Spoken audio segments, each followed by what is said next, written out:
renovar o cartão do cidadão. To submit a nationality request, changing civil status, or renewing one's identity card. We want this to be solved at a click distance and fully secure. Our public administration services accompanying this technological breakthrough, it's in this new wave. We're going to go into. João Dias is the keynote speaker for administrative modernization.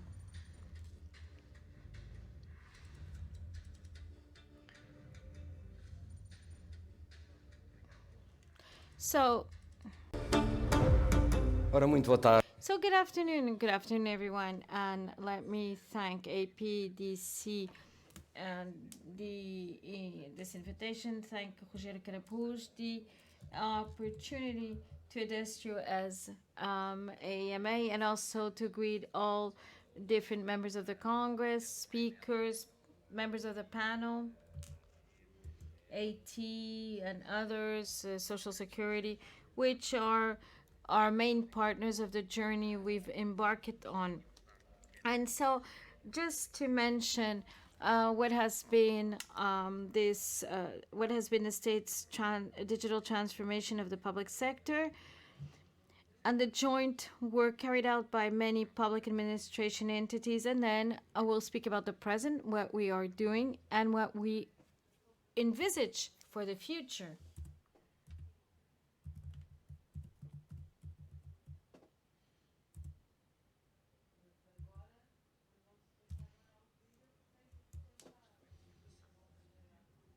Supposedly, you should be watching a video. A vida. Que sempre que homem sonha, o mundo pula e avança, como bola colorida entre as mãos de uma criança. Podemos olhar para trás e resumir o que fazemos ao que nos move. As pessoas. No fundo, o que queremos é um dia-a-dia melhor. Já o dissemos e fizemos vezes sem fim. Quando abrimos uma loja de cidadão ou resumimos a sua identificação a um único cartão. Quando fizemos um portal que fala consigo e com tudo o que precisa. Uma app para nos identificarmos ou programas tão simples como o Simplex. A participação pública toda num portal. E desde então fizemos muito mais para estar mais perto. Mas o que nos move mesmo é saber que em cada projeto conseguido existem pessoas que no outro lado ganham um dia-a-dia mais simples. Muito mais simples.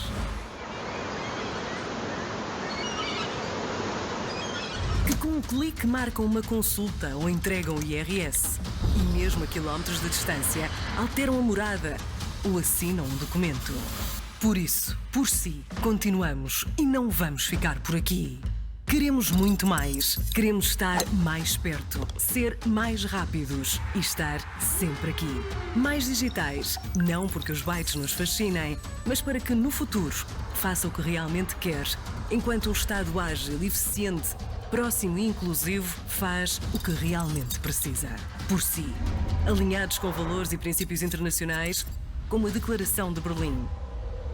Empenhados na transformação digital no país, na Europa e no mundo.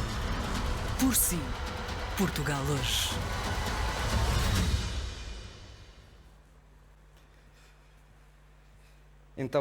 So, this shows you a retrospect, a hindsight of this past digital transformation by the state.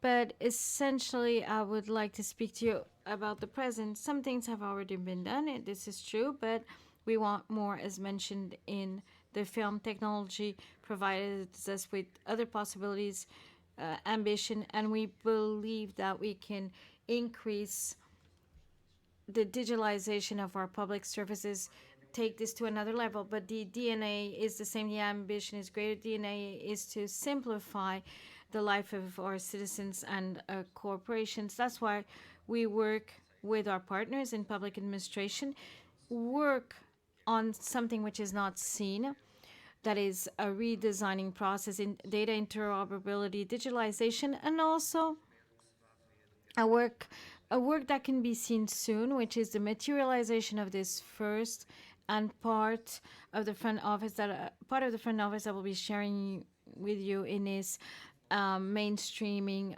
process.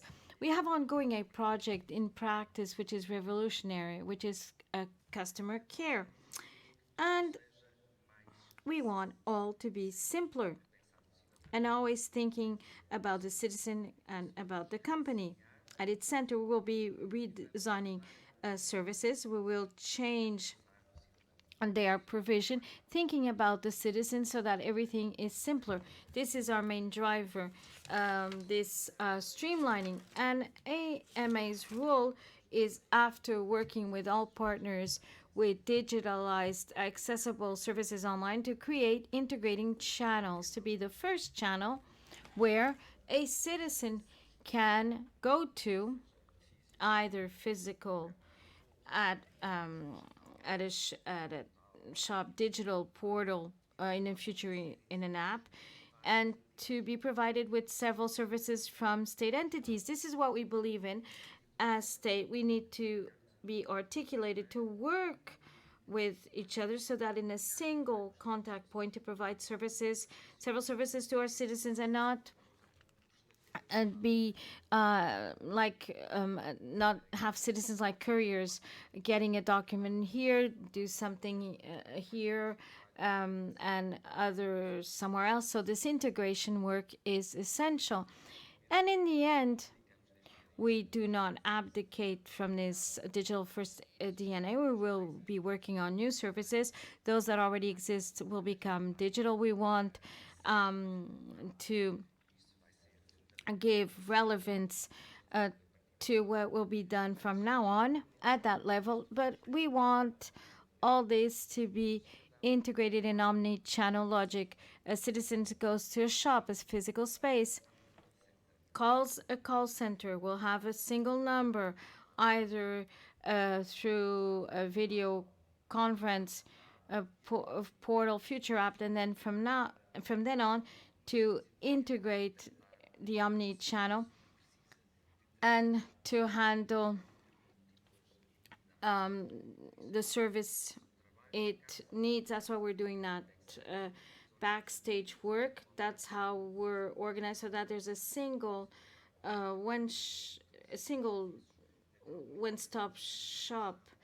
We will be paying quite a lot of attention to inclusivity, to have sign language information for the blind, so to be able to reach out to all those living in remote areas, so that whatever is their situation, and again respecting that principle once only, and that is that the citizen doesn't have to provide his or her information to different state services. So provides that interoperability, exchanging information by mandate, citizens' authorization. That is, there will be an option to manage his or her consent on using the data. And streamlining operability, because the state has that information to advise proactively the citizen if the taxpayer needs to meet a certain contribution. So the state has to have that concern. That is what, for instance, there's a tax to be paid, a document to be renewed. So we should be able to probably digitally send that alert to the citizen. And sometimes there are life events that are interaction clusters that we need to deal with once, and it's a cluster of process reengineering that the citizen can, for instance, get married. It's not only registration, but it's changing the address, changing the tax regime. So several little things associated, and to a larger event in life. So we are changing the site that we have currently of Web Portugal for live events such as this one. We're refreshing it, making it more tradable. But in the future, we want in all channels, omni-channel logic that is of live events, we want to consider them because they're quite challenging for citizens and companies at a given moment, so that the citizen can handle all these different aspects: proximity, not leave anyone behind, inclusion, being close to everyone. And there's going to be a very interesting project that we started tested. If Mohammed doesn't go to mountain, mountain goes to Mohammed. Sustainable electric vans traveling to different parishes in partnership, so as these integrated services can be accessible for those that have more difficulty in accessing these services.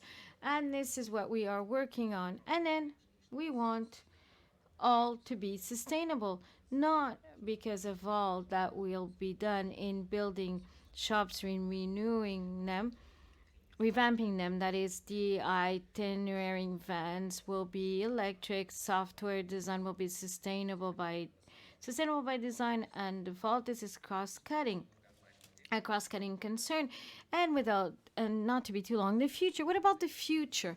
And this is a conference where we're speaking about disruption. The future holds many opportunities. AI and OpenAI and ChatGPT opens a sea of opportunity in terms of public services, because if we work well and if we use technology correctly, we can make available a virtual assistant, personalized, that can help him anywhere. Of course, he might not know how to answer all questions. We don't have the ambition that there can replace personalized care, but everything that is easy, that is to release human resources from administration to provide that personalized assistance for those that need it. So to provide people with that personal assistant. And as the United Nations leader mentioned, I was with the Secretary Marco Camplaro, the state, in truth, interaction with public services should be almost invisible. Quote, invisible, because things have to happen within this trusted automated services logic. Everything should happen in an automated, automatic, respecting the citizen with his or her consent, without always without bothering him. Or that is, this is our plan, and this is what we're doing with our partners concerning the automation. This is our backstage work, so that the services are digitalized, integrated, grouped, and in clusters. And this is where our agency is important, to being the first channel in the first omni channel in a single portal, which will be made available in a citizen app, call center, video conference, different physical spaces, which will be rethought of, mobile one-stop shops to serve the citizen. In the end, we believe that this service, to reduce waiting time and to make and we believe that the chat GPT can be something which is fully disruptive and open, a sea of opportunity with more efficiency, better quality, service quality, and provide a timely response to citizens and companies, and to revolutionize the public sector, making it more or even more efficient than private companies that are normally in the forefront of technological aspects. Disruption technology is a huge opportunity also for the public sector. And I've spoken to my colleagues, and my weekly partners were very much committed to use technology as such and to better serve our citizens with this public service. And hopeful that this future will be as such, working together. And I want to emphasize what we can do in favor of the citizen by changing customer care, being able to provide excellent services will have a lot to do with the work that will be done in conjunction with our different players, different colleagues, AT and others, and it's only cooperating, it's only with joint work can we make the right steps to go further and to make this disruption in the public sector that isn't yet seen but soon will be enhanced.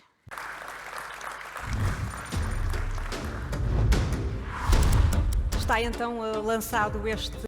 So we have started discussing this topic. Let's have this discussion. How is technological development taking place in public administration with Paulo Salgado, President of the Institute of Social Security Informatics, Filomena Rosa, President of the Institute of Registration and Notary Affairs, and Mário Martins Campos, Subdirector General for the Information Systems area. So let me start with you. With this logic of bringing citizens closer to the state services, how has this digital transition taken place? Good afternoon. First and foremost, I would like to thank APDC for inviting me to share with you this digital transformation in social security. This is a journey we started in 2017, what we called a social security strategy with around 43 initiatives of administrative modernization. It included emblematic or flagship projects such as the simulator of pensions and retirement. It was quite important that with a single click people could have information about when they could retire and the amount of their pension. At the same time, we have been developing several projects targeting companies, including the improvement of the direct social security transactional channel. And this during the pandemic. In 2016, we had around 16 million accesses to direct social security, and in 2022, we have 104 million accesses or hits. So this was the pandemic that made people aware of the services. I believe that many people were unaware of the services provided via the digital channel. Citizens go to direct social security when they become a mother, a father, when they ask for a social income. With the pandemic, many were those who needed to use the digital channel, and they realized the number of services we provide online. Since then, there has been an increase, an exponential increase of the use of our digital channel. And I would say that our experience has been developing smoothly. Not everything has been done, but the feedback is also very positive. And we have followed the strategy of hearing citizens, their needs, because it doesn't make sense to conduct a digital transformation process without people, without the businesses and hearing their needs. So I must say that it has been positive. We will have more details later on. In the case of the Institute of Registration and Notary Affairs, and we can play with this topic, the new wave of digitalization of public administration services. Is Portugal riding the wave? I would say first that I would like to thank APDC for the invitation, but I would jump into the topic. We're very well positioned, unlike what the Portuguese believe. One thing is the perception, and something else is reality. And we have the first digitalization of public services was the automotive registration and of businesses, corporations, without transactional services at the time. But there was a qualitative leap forward between 2005 and 2009, and we are now simplifying procedures. We have eliminated services that were not needed, online services for all registration areas, and now we're trying to use new technologies to go a bit further. But I would say we are well positioned in the European rankings, and often our ranking is not better because we lack interoperability. But this has been mentioned by João Dias, and Ama will provide this. And what about the tax authority services? We all have to use these services. How has the process been unfolding? I'm going to follow what has been said before. In the case of the tax authority, I would say that the main challenge is to understand how can we maximize this transfer of value to citizens and companies. And when we look at where we stand, and again, agreeing with what was said, international reports and the numbers from the European Commission, when the number of services of the Portuguese public administration is considered that are digitally available, it's very close to 98, 99%. However, there's another indicator that we should reflect upon. Although we have this significant percentage of digital services, public digital services, there's a percentage that does not reach 60% of those who use the digital services.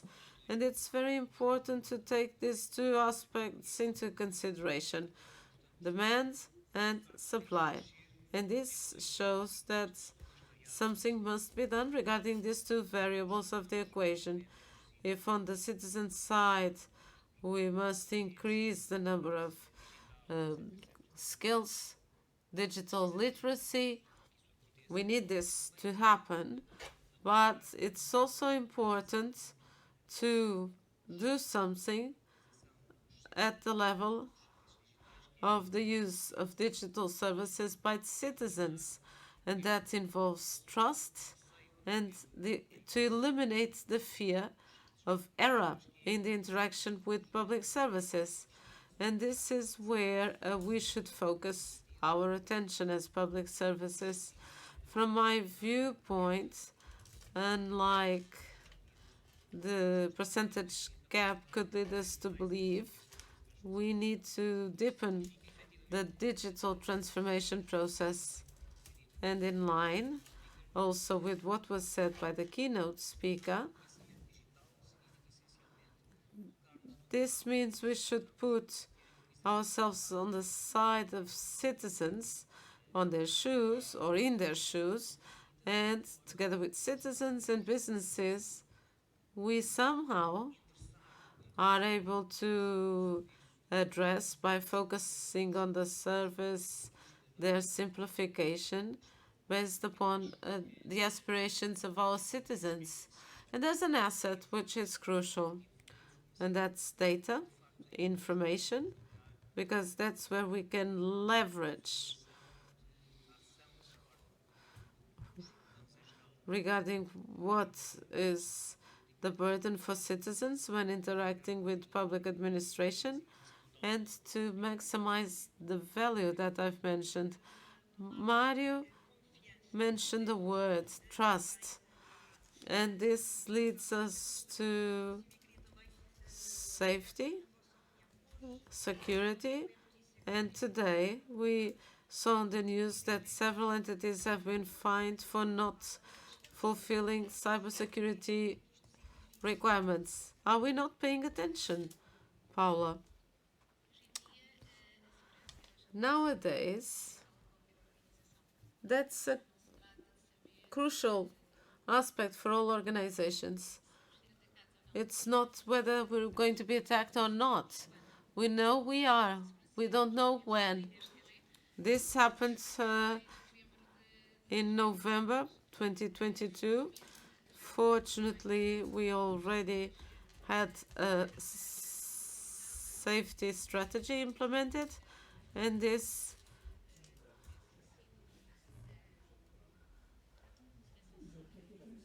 prevented other problems. So all the integrity of data was protected. So all organizations, either private or public, must have safety and security concerns in the development cycle, the infrastructure, and all channels. Because, as a matter of fact, every day we have an impact on the life of citizens and organizations, and this happens every day. And since the pandemic, there's an increase of the number of security incidents. So every day there are security incidents, but we need to contain them. And we need tools, solutions to minimize the impact on the data we process. In our case, sensitive data of thousands of citizens, namely of victims of domestic violence, children. So we need to be very careful so as to make sure that these data are not used. Filomena, this has been quite a rocky way forward. Well, this involves difficulties, but we must give to citizens a different message. The analogic was safer. There was no breach of data when we had paper-based registrations. Or there could be a fire, a flood, a theft of documents. So the security of data is not so smaller because they are in the digital world. But also, often people do not resort to what is digital. But they were led to with the pandemic. And people mistrust because they want to sign a paper. But the digital signature and the mobile digital key provide access to services with the guarantee that person is the person he or she claims to be. And this certainty didn't occur in the past. So, on one hand, we had cybersecurity attacks, but we can practice these acts with more security. And there's still this idea that security is signing a paper. I believe there's a transformation taking place. And when the times get rough, the rough get going. So it's not about the service that is provided at hospital. It is at home with your digital mobile key, namely Portuguese citizens abroad. You might find it awkward, but after you've tried it, it's difficult to imagine doing things differently. Because in less than a year, we had 22,000 citizens or couples that did the registration of their babies via the online channel. And over 2,000 of them were abroad. So it was not only the registration of a birth, but also the nationality of the child, without having to go to a consulate, without having to come to Portugal. So trust is stimulated based upon the need that people have to access to services and the simplicity of the services themselves, based upon the needs of citizens and also facilitating their journey in the digital world. In the case of the tax authority, how has the tax authority tried to fight a possible violation of data? Well, it has not been very different from the other institutions. There's indeed a permanent challenge, because there's a permanent challenge, a permanent threat, and it's also innovative, the threat. So we've had the capacity to manage this, always paying particular attention to these topics and also the mitigation of the main risks, because we can have a preventive role and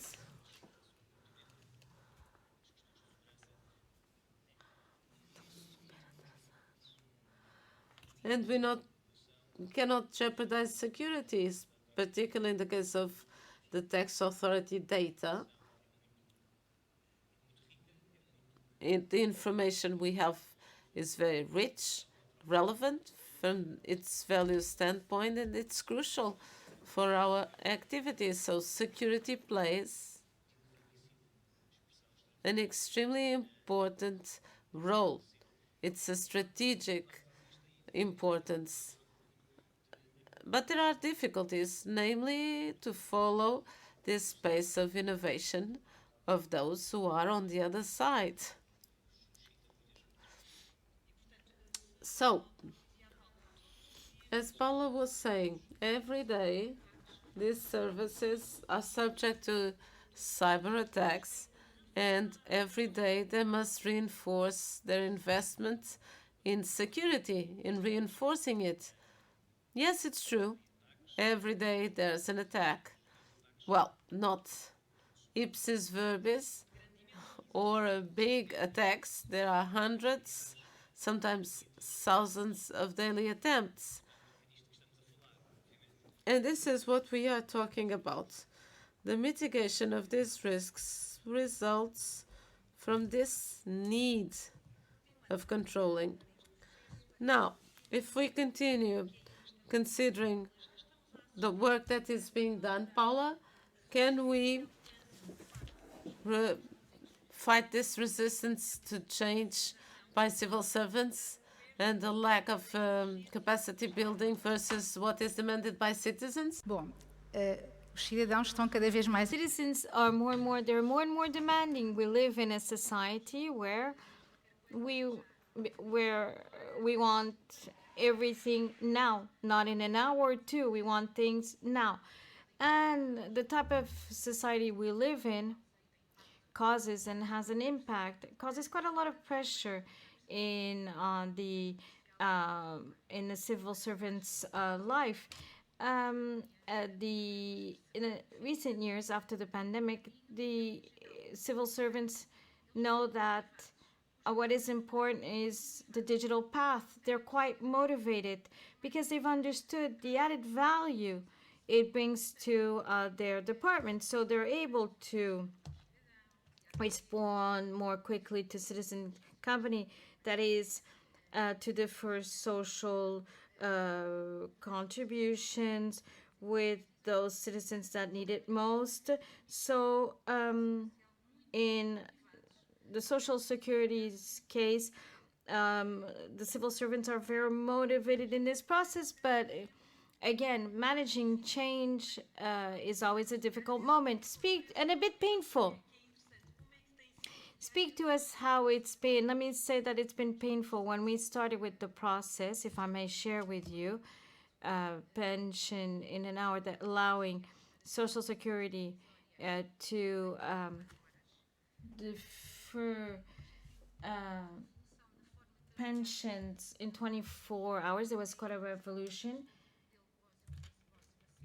our business model was based on paper in manual systems, and with this project, the citizen receives a pension, and then that information will be handled by a civil servant in terms of pension, in terms of retirement. Because of the deferral, because it coincided with the pandemic, we started that project when many people were in a hybrid regime, telework. So workers, civil servants that were confronted to a new system, but to grant a final pension, it might seem simple, but we had 80 special situations for granting pensions. And the workers felt that new system, but the learning curve was normal. Now they're the first to say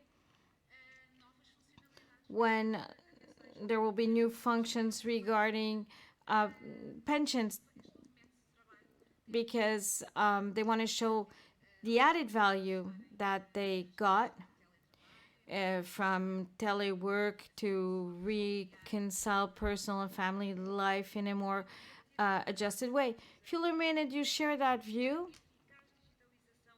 An effective digitalization of services can imply a renewal of civil servants. Not only citizens became more demanding, but civil servants, first of all, thought it was different, but then they understand over time that with the automation of many tasks and by using AI, they no longer have to perform routine tasks with a low value, just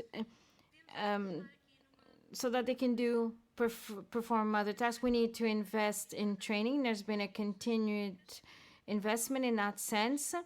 On the other hand, we also have to invest in change management. This has been done in all districts of the country. That is, we try to align our strategy, that is, with our recovery resilience plan, management that focuses on digital transition and transformation of our system. So training, change management with alignment with structures, closer communication helps, even if tired civil servants can perform their tasks. Of course, continuous retraining so that civil servants can transfer their knowledge, and also digital natives can contribute so that teams work better with their skills. Paulo Mario spoke about perception. Paulo Mario, you spoke about the perception. What's a citizen's perception on that process, and how has been the adhesion of civil servants? Has there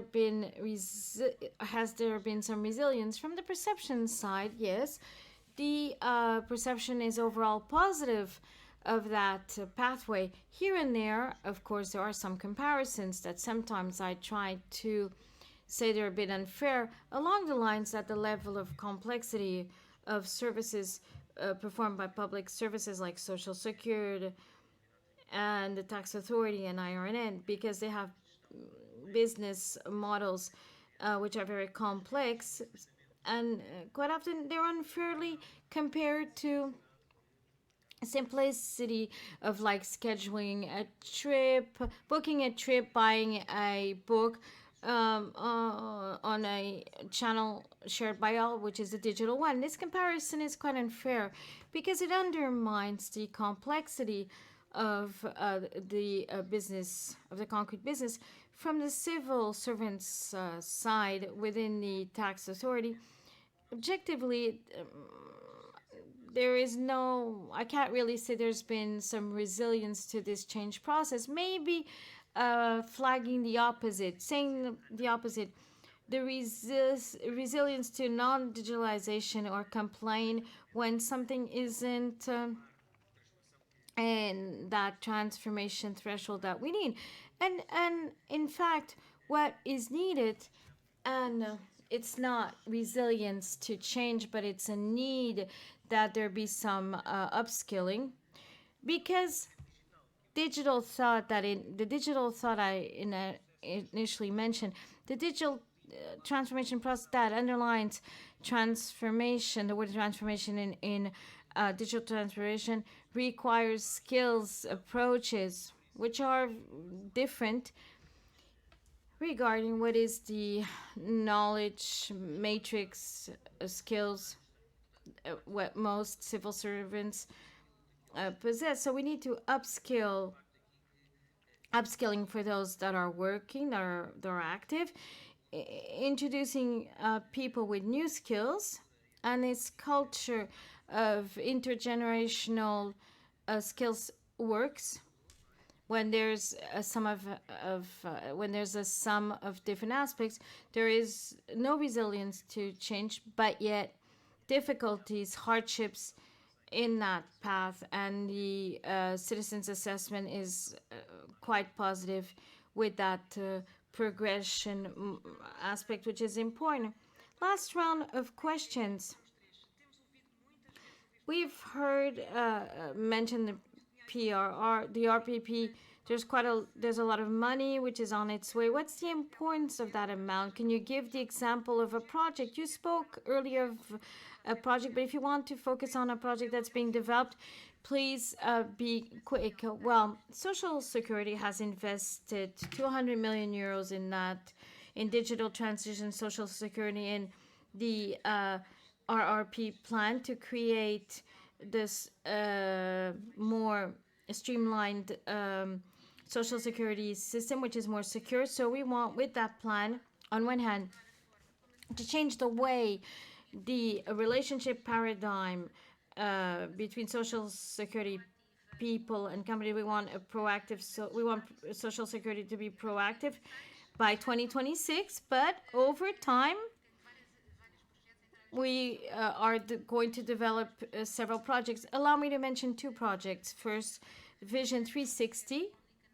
omni-channel, allowing Social Security to have a vision, a business vision and relationship of all interactions of the citizen with us in terms of channels on the phone, to minimize those situations that exist, to provide different responses according to the channel that the citizen interacts with, and the automation of social benefits such as family one. We want automatic family benefits, and also we want to eliminate some statements, and that's why we need the tax authorities' information, and we're surely going together. So at the end, we want to be a Social Security which is proactive, that reaches out to people when they need it. The importance of the resilience recovery plan. I didn't receive as much, but with our 42 million, we want to revisit all life cycles, citizen, corporations, real estate, property, and try to improve the way we provide services in a more integrated way, not only between departments, but within public administration, also with the private sector, by giving value to data. Let me emphasize two services for the citizens, among many that we will be carrying out throughout this time. We are going to revolutionize all our systems, starting by the distance platform, people are not very attentive, but it's true that today it's possible to authenticate signature, to ask for a proxy. Why has this message not been conveyed? Because it wasn't conveyed because that message wasn't passed on, because we need to carry out more campaigns, inform more, provide the use of the mobile key, and maybe during time have mediators supporting in physical locations, supporting those that have more difficulties. Because our perception is that a lot of people were saying, okay, we wouldn't we wouldn't we would be ready to use, and for people not having to go to different places, and to be able to improve our planet. And it hasn't yet had this massive dissemination because we're still testing it. The legal regime is a pilot. It has a deadline, and then we'll see what has to be adjusted, what has to be improved, bettered. For instance, nationality requests online, which also is in a pilot version. It's quite because the Portuguese nationality service is asked for quite a lot. Quite often, they're professionals like lawyers, solicitors, also, so that documents are digitalized or scanned. That is to accelerate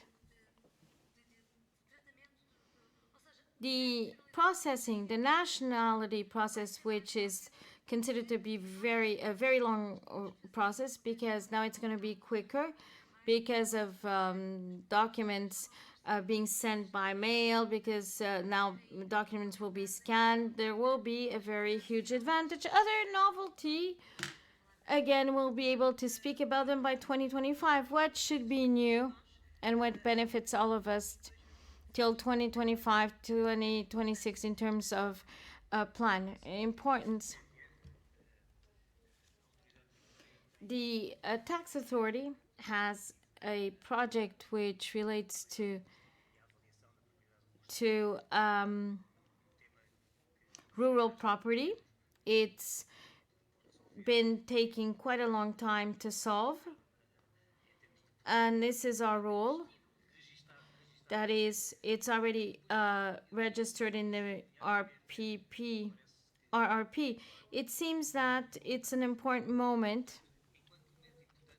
As an important one, let me underline the fact that all public administration entities, and not only, their objectives have been scheduled, aligned within a cooperation perspective. In the case of the tax authority, because of the information we store, and not participating directly but indirectly in this plan with other public entities. Only two examples. Só há duas cadeiras, porque senão existiriam mais. It's how we see that plan. It's a moment of opportunity, a moment where the calendar is the same for all, and there has to be an alignment so that we can meet the country's objectives. We can meet them. And the Portuguese see it as a great opportunity. Paulo Salgado, Filomena Rosa, Mário Martins Campos, thank you very much for participating in this panel. Let's look at now, João. Let's look at a perfect combination